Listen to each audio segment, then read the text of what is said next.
Hey everybody, it's me Briggshill here doing another vlog. It's Tuesday. It's the vlog of the week thing. Vlog of the week thing. Basically, this vlog is all about what's happened in the past week and what is going to be happening in the future week. That is this coming week. The past week's been fairly quiet to a certain extent. The first half of the week was very quiet up until Thursday when I went on the old scales to find out how massive I am, and turns out I'm a little less massive this time. I have finally got under the dreaded 30 stone mark. It's a horrendous kind of thing to say that I was 30 stone, if not more, like 31 stone at my biggest, and I'm finally up and below the 30 stone mark, just about, but it is a very nice little milestone to get to, and I'm hoping for a lot more in the coming weeks and months. So good news, obviously, and I'm very pleased about it. I still haven't got the things that I wanted sorted, fixed yet in regards to my calves and such, so that's still work to be done, and obviously I've got the hospital appointments to attend in the coming months, so it's still a lot of work to get through and get done, but we're on the way. Thank you very much. Since October, I've probably lost about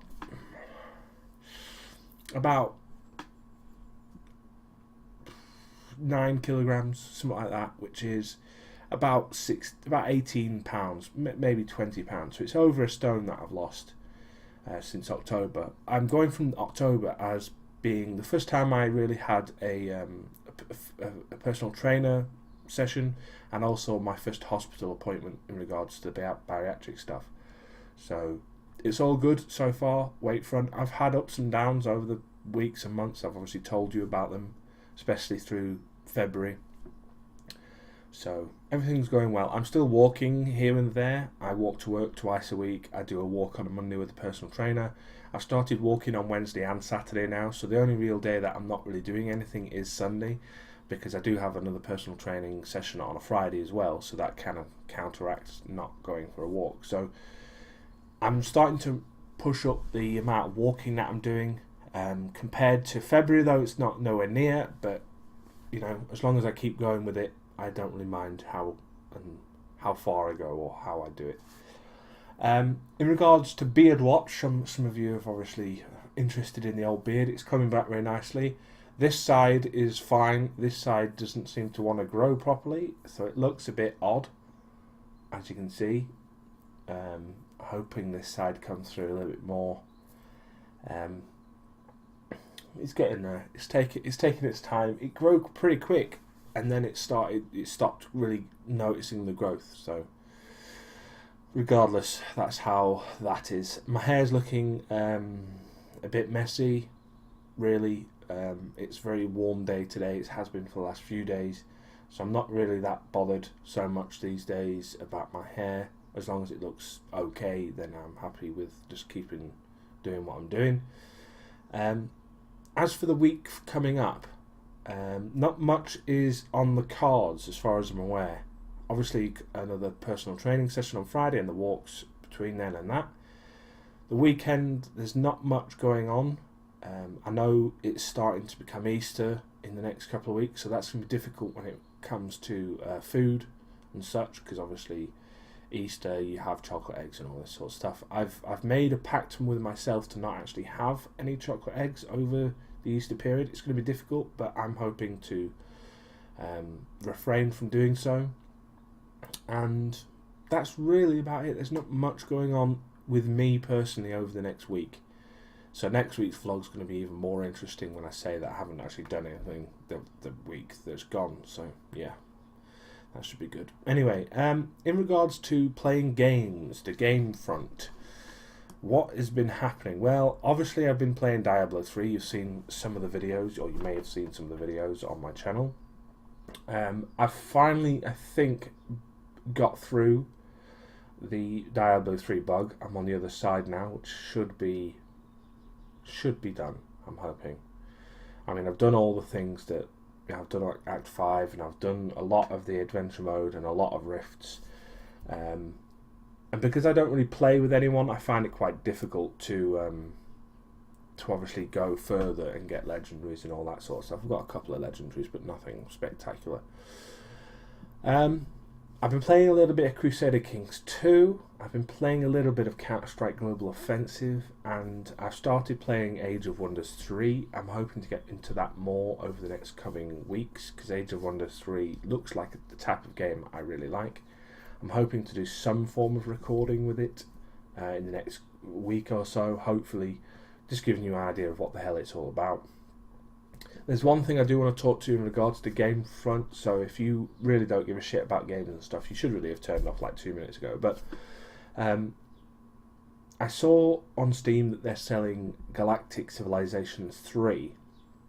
Now, what is apparent from the sale of this game is that it's obviously very pre-beta, it's an alpha release, it's an early access game.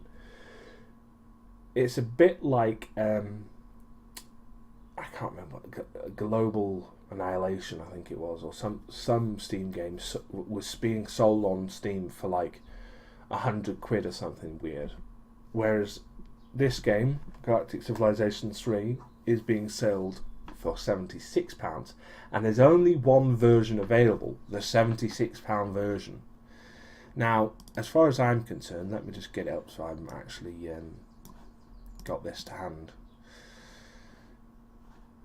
This version, if I can actually see it, I can't see it yet.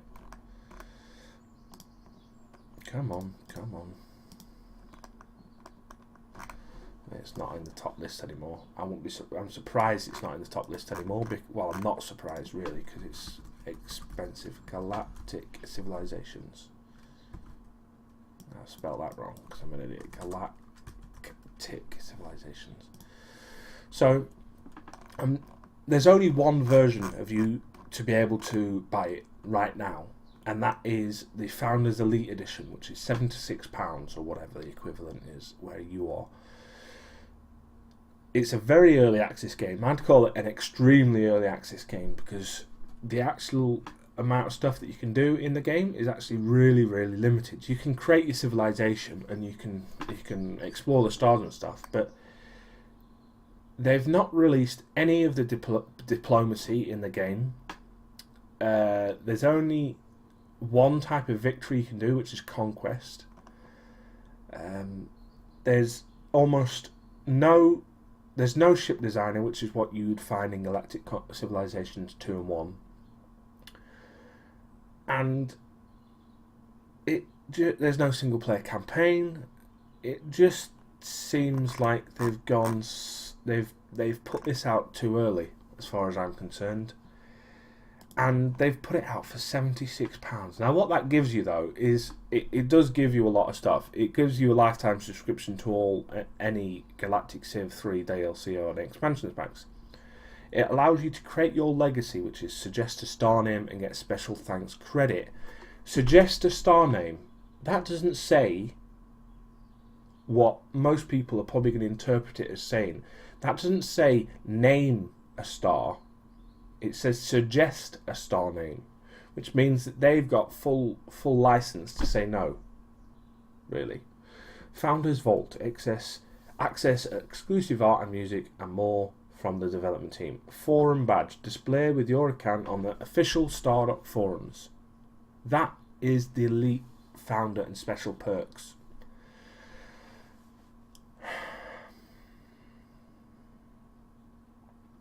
It's getting silly now. It is really getting silly, the amount of games that are being released on Steam for silly prices and in silly conditions.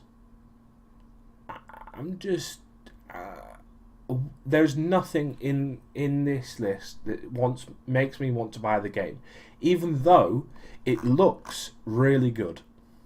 It seriously does, and I've played Galactic Civilizations 2 through and through many times over, and I loved it.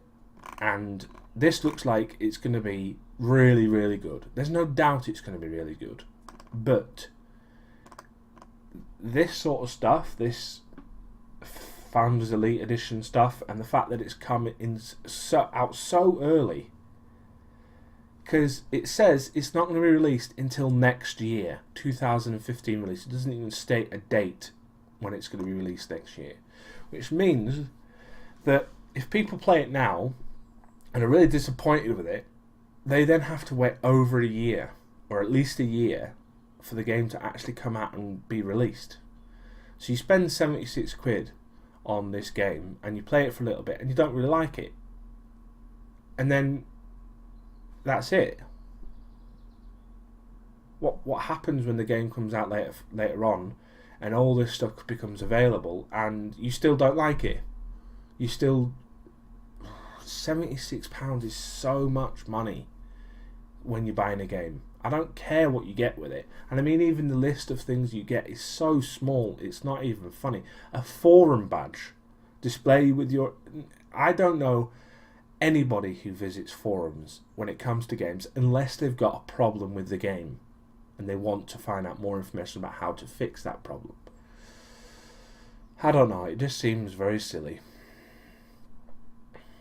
Very silly. Anyway, that's my little rant about Steam in general, but it's about this particular game, Galactic Civilizations 3. I'm hoping that they're going to release further editions of the game that don't require you to pay 76 quid. They only require you to pay 30 quid like a normal game should cost, or 15 or whatever, how much you want to pay for an indie game. No, it seems excessive. That's just saying. Anyway, I hope you've enjoyed this video. I'm sorry I ranted on about that Galactic Civilizations 3 a bit too much, but either way, I hope you enjoyed the video. If you've got any questions, put them in the comments, and I'll see you next week. Toodles. Toodles!